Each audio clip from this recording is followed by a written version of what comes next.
বিজয় বলে তোমরা আমায় কেউ দিও না থাকি, কেউ দিও না থাকি। সবাই আমার চলে গেছে, শুধু এখন তরি খোলা বাকি।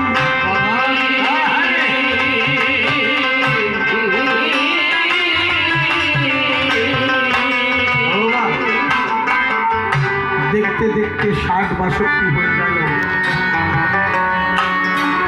আমি কত আসরে কত গান করলাম জীবন ভরে।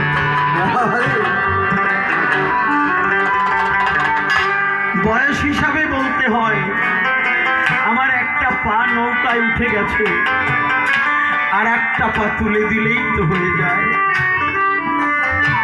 কত আসরে কত কথা বললাম বাবা। যদি আমি ভুল করে থাকি আপনারা আমাকে ক্ষমা করবেন। বিজয় বলে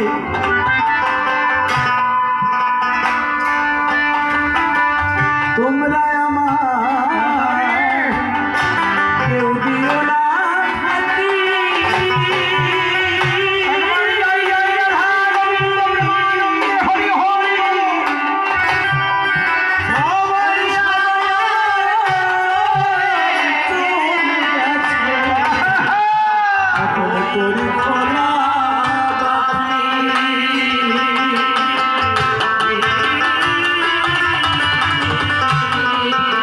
পাগল বিজয় বলে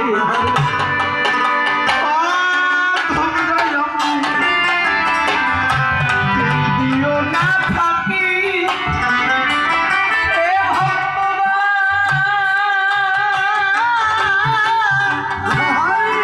কেউ দিও না থাকি।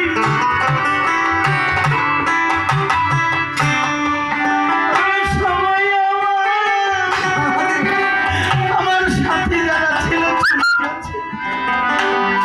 এখন তরি খোলা বাকি।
করতে হলে আগে কি পথ প্রয়োজন আপনারা বসে বসে সবাই করুন তাই শ্রবণ। আমরা সামনে হাত দিয়ে কেন গান করি একটু বলতে চাই। এই লাইটে আপনারাই আমাকে দেখেন, আমার দেখার কায়দা নাই। ওই লাইট আটকাইয়ে ধরে ভক্তদের দর্শন করি। ভক্তরা কে কি চায় কবি গান আমি ব্যাখ্যা করি। এই যে বাউল গান কিংবা যাত্রা গান যদি আসরে হয়, লাইট 3টে কেন 1000 পাওয়ার হলেও অসুবিধা না হয়। তারা সব বুঝে গান গাইতে পারে, লেখা গান হয়। আমরা কবি গান লেখা গান নয়, বাস্তব ধরতে হয়। এই যে ভক্তের সঙ্গে চোখে চোখে যখন আনাগোনা হবে, একটাই একটা করে কথা সৃষ্টি বাবা তখন হয়ে যাবে। তাই ভক্ত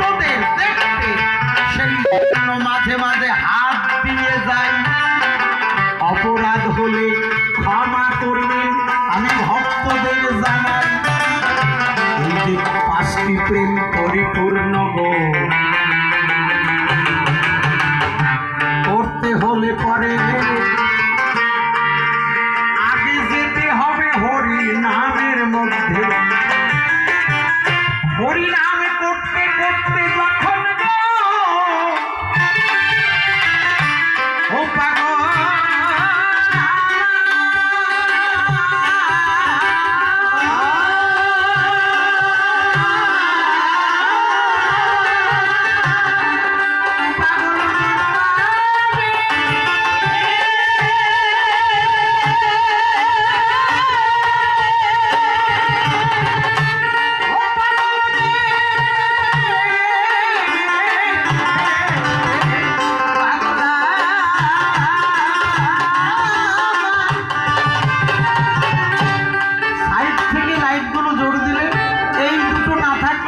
সবাইকে দেখতে পাবো, আর সাইড থেকে লাইট দিলে সবাই আমাকে দেখতে পাবে।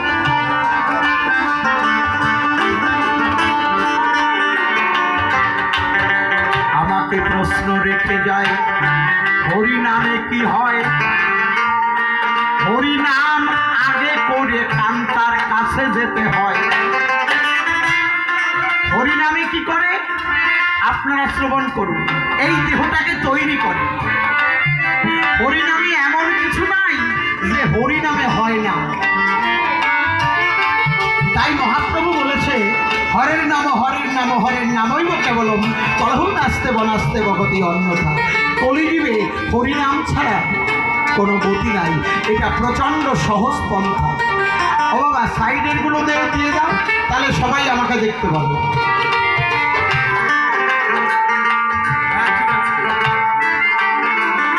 এখন ঠিক আছে মনে হয়, তাই না?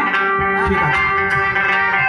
এই যে ভক্তদের যদি আমি দেখতে পাই আমার আনন্দ এসে যায়। ভক্তরা কি চায়, কোন কথা ভালো তারা শুনে যায়। এই যে হরিনাম করতে হবে গো, হরিনামে সব কিছু রস আছে। হরিনাম করতে করতে দেহটি পাকা হবে। হরিনামে দেহটি পাকা হয়। তাই মহাপ্রভু বলেছে হরের নাম হরের নাম হরের নামই বলতে হবে। কারণটা কি আমি একটু বলে যাই। চেতু দর্পণ মার্জনম ভব মহা তাবগ্নির কপনম শ্রেয় কৈরাব চন্দ্রিকা বিতরণম বিদ্যাবধু জীবনম আনন্দম বুদ্ধিবর্ধনম প্রতিপদম পূর্ণামৃত আস্বাদনম সর্বাত্মা পুরং পুরং পুরায় শ্রীকৃষ্ণ সংকীর্তনম। হরিনামে কি করে? চিত্ত দর্পণ মার্জন করে। জীব 5 প্রকার। আসতে জীব এক প্রকার নয়, জীব 5 প্রকার। স্থূল জীব, তটস্থ জীব, বদ্ধ জীব, সূক্ষ্ম জীব আর মুক্ত জীব। তাহলে স্থূলের জীব মুক্ত পথের সন্ধান পেতে হলে এই হরিনামটা করতে হবে। কি করে?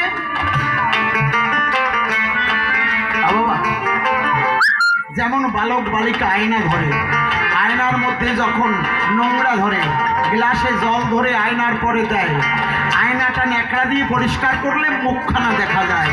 তদ্রূপ এই বদ্ধ জীব যারা, স্থূল জীব, তটস্থ জীব, বদ্ধ জীব, সূক্ষ্ম জীব, মুক্ত জীব। আবার কি বলেছে? 5 প্রকারের শক্তি। জীব শক্তি, নন্দিনী শক্তি, চিৎ শক্তি, লাভিনী শক্তি। তারপরে 5 প্রকারের আত্মা। জীব আত্মা, ভূত আত্মা, আত্মা আত্মারাম, আত্মারামেশ্বর। আত্মা পরমাত্মার মিলন ঘটবে কখন? এই বদ্ধ জীব। বাবা স্থূল প্রবর্ত সাধক সিদ্ধি 4টি স্তর। স্থূলের দেশ ত্যাগ করে প্রবর্ত এসে যায়। প্রবর্তে স্থূল প্রবর্ত সাধক সিদ্ধি 4টি দেশের সন্ধান হয়।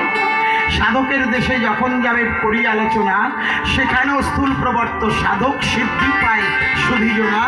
সিদ্ধির দেশে যখন যাবে সেখানে 4টি স্তর রয়। সিদ্ধির সিদ্ধিতে গেলে পরে কান্তা শ্রেষ্ঠ হয়,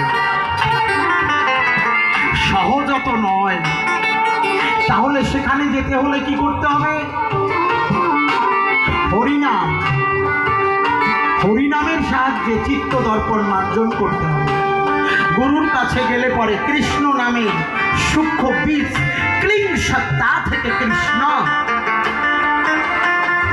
হরে কৃষ্ণ কৃষ্ণ কৃষ্ণ হরে হরে, হরে রাম রাম রাম হরে হরে। এই নামের মিনিংসটা কোথায়, নামের ব্যাখ্যাটা কি?